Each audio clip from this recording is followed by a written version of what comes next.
Welcome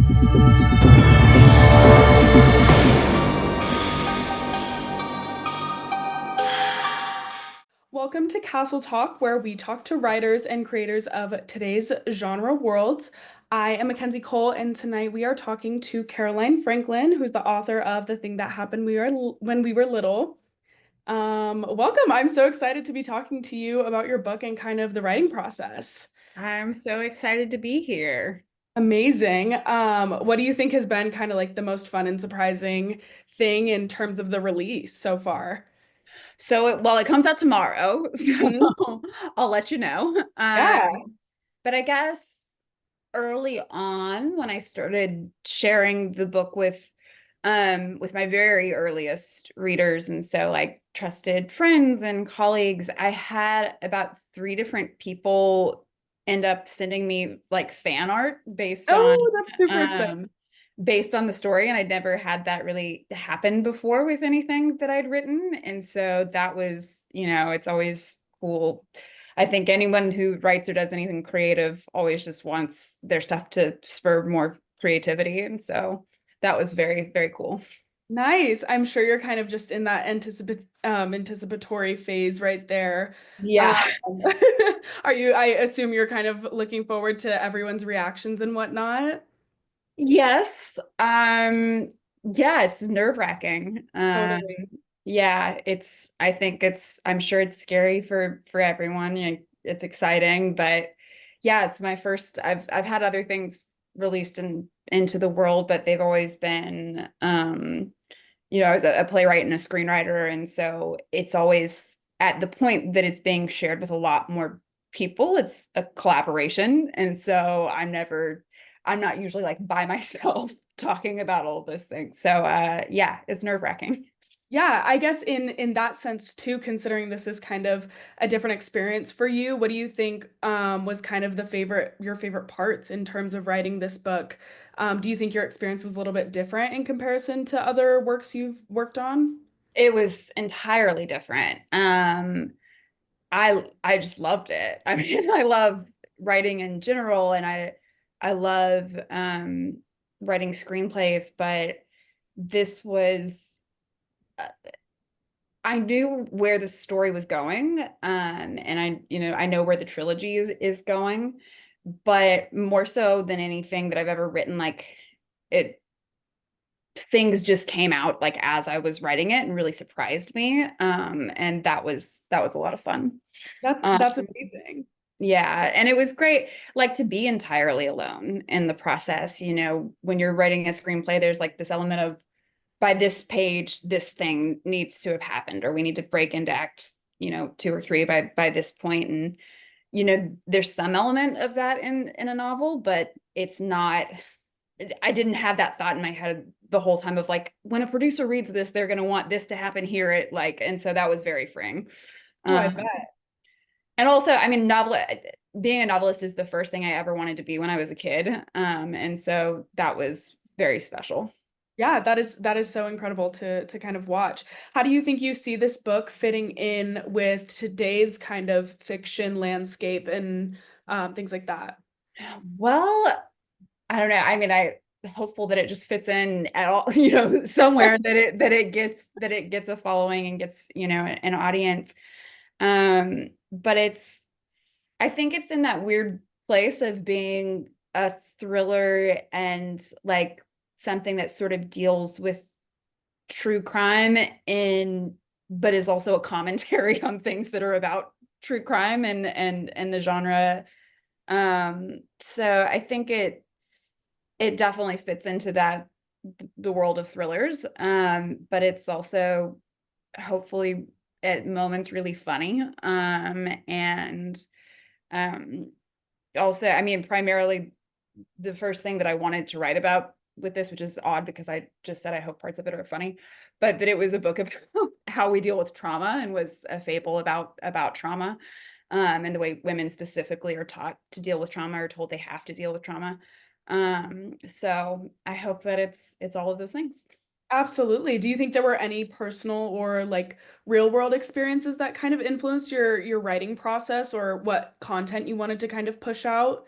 Yeah. I mean, I think unfortunately, most women have real world experiences that touch on different things that happen. I'm on in this book. I mean, hopefully there's some really extreme examples in this, and so obviously, hopefully that doesn't happen to most people.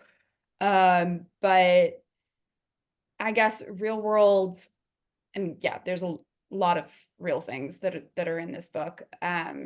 But specifically, I mean, I'm from the South, and I grew up there, and there's definitely a lot of things I experienced in the way that the South handles things, and things that I love about the South that are in this book. Um, and then also just the complications and loyalty and beauty of female friendship. And sometimes the not the ways that it can be toxic, because I don't think the friendship in this is ever what's toxic, but I think how much like women are expected to handle uncomfortable things and make them pretty for people. So yeah, that was a little bit of a rambly all together. Oh, I think it was great. Absolutely. Do you think there's kind of a particular reader or audience that you really want to connect with this story most? Yeah, I definitely hope that lovers of horror and lovers of thrillers come to this book. I'm a horror lover. But I hope that it also pulls some people in who wouldn't necessarily come to this genre, for people who really love reading books about ride or die friendships, and sort of more in the traditional Southern Gothic genre that it pulls people in.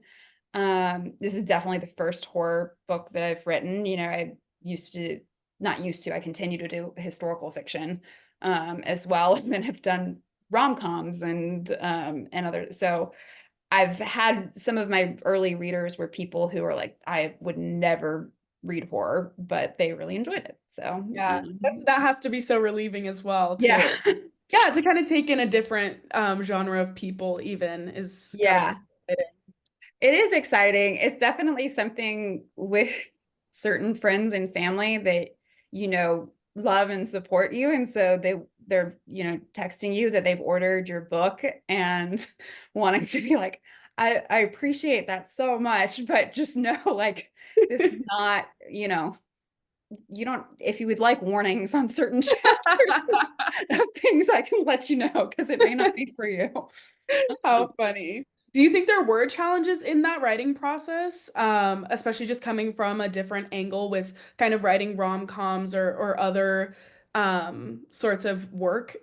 Yeah. I mean, I think there were challenges just in any time that you're doing something for the first time. I've written prose that was nonfiction before, and I've had to do like story docs and essays, but I've never written anything this long form. So that was just new. But it was also I mean, there's that incredible thing when you're brand new at something where you don't know enough to know where you're making mistakes yet, and you kind of have this beginner's bliss in that way. And so I think in some ways the second book is going to be more challenging because I'll, catch myself earlier when I'm making a mistake.